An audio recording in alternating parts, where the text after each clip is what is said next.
Hi, I'm Rob Spedding from Cycling Plus and BikeRadar.com at the Eurobike show at Friedrichshafen in Germany. I'm here on the Shimano stand, which is probably one of the busiest and the biggest stands at the show, with Harold Troost, who's going to take us through some of the highlights of Shimano's range, starting with probably the biggest story at Eurobike, which is Ultegra Di2. Harold. Yeah, Ultegra Di2, it's our new component group set, which brings electronic shifting to the masses. It's quite easy for me to explain the Ultegra Di2, since the features and benefits are quite similar to Dura Di2. That's been known to the cycling crowd overall. I think that's been introduced 4 years ago. Technology is proven by the professional racers that are using it a lot and are winning a lot of races with it. And the big difference of Ultegra Di2 compared to Dura Di2 is the price. So the price will be around half the price of the Dura Di2 group set. And that shows already that many tourist riders, enthusiast riders and racers will switch over to this group set. It's been very interesting walking around the show because so many bikes are equipped and so many manufacturers seem to be putting Ultegra Di2 on their bikes. That must be really, really pleasant for you guys. Yeah, for sure. And of course, we were expecting already huge orders for this, but I have to say it even went over all our expectations. So also all the dealers that are visiting the show in these days, everybody jumps over to our booth to see the new products, to test it, because they know it will be a hit in their stores as well. And other than the price, what are the differences between Ultegra and Dura-Ace? Could you run us through those?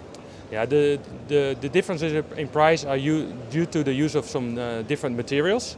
An example is the brake levers. If you see the brake levers of Ultegra Di2, they are made of aluminum, and Dura Di2 is made of carbon. So you can relate it to all the different components, but also in the mechanical parts, like a cassette. Ultegra cassette is made of aluminum, and Dura-Ace cassette is made of titanium. Due to this, the weight is a little bit higher, of course. It's around 250 grams for a complete group set, but also the price is much lower. So how does the weight of Ultegra Di2 compare with the weight of Dura-Ace and ordinary Ultegra? To Dura-Ace Di2 it's about 250 grams. If you compare the Ultegra Di2 group set with a mechanical Ultegra group set, it's only 80 grams more.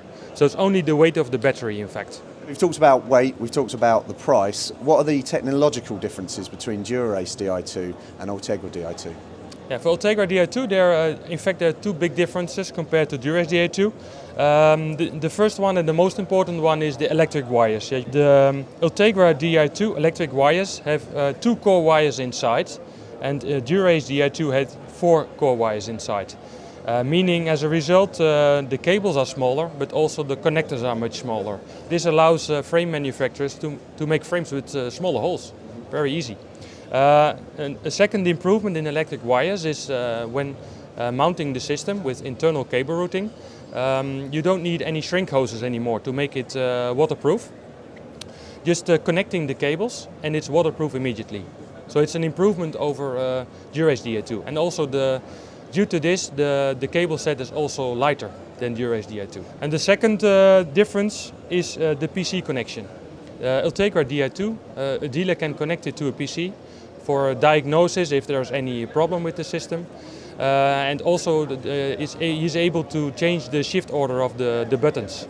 So normally at the right hand shifter, with the small button you change to a heavier gear, but you can change that order that you change to a lighter gear. Is there any shifting difference between Ultegra and Dura-Ace Di2? Well, you have to say for Dura-Ace the tolerances for the manufacturing are still smaller than for Ultegra Di2.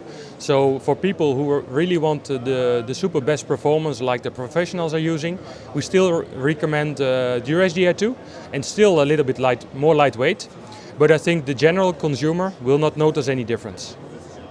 Of course, Shimano don't just do group sets, they've got a massive range, and one of the areas that they've really developed over the last few years is their footwear range, and there are some new developments for 2012 there that Harold's going to take us through as well. Here's all our new shoes for 2012. The top model, the R315, that's the model that the professionals are using. That hasn't changed, that will remain the same for next year.